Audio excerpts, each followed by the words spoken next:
February 14, ang araw ng mga nguso ay Este Puso. Ito yung araw na madami kang makikita sa kalsada na naka-couple t-shirt na magjojowa tapos may dala-dalang bulaklak with chocolate. Sana all, siguro kung sinagot lang ako ni Crush, siguro naka-couple t-shirt din kaming dalawa at may dala-dala siyang bulaklak with chocolate.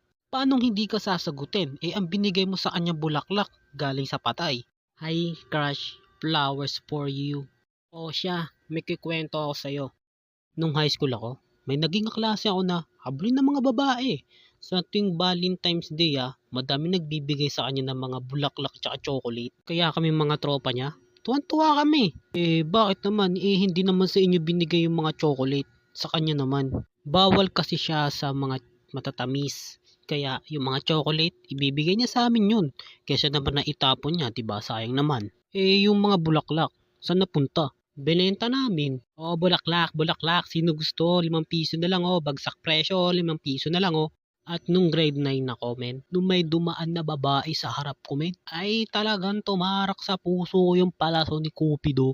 Tapos, ano ang nangyari? Kinaibigan ko muna syempre. Pero hindi nagtagal, naging close din kami sa isa't isa. Salamat sa best friend niya na naging kaklase ko nung grade 8. Lalaki o babae? Ang alin? Yung best friend niya, lalaki ba o babae? Malamang babae. Okay. Tapos, hanggang sa umamin na ako sa kanya. Ay, may aaminin ako sa'yo. Matagal ko nang gustong sabihin sa'yo na na nakalawit yung buhok mo sa ilong. Joke lang. Hindi yun yung sinabi ko. Joke lang yun. Na crush kita.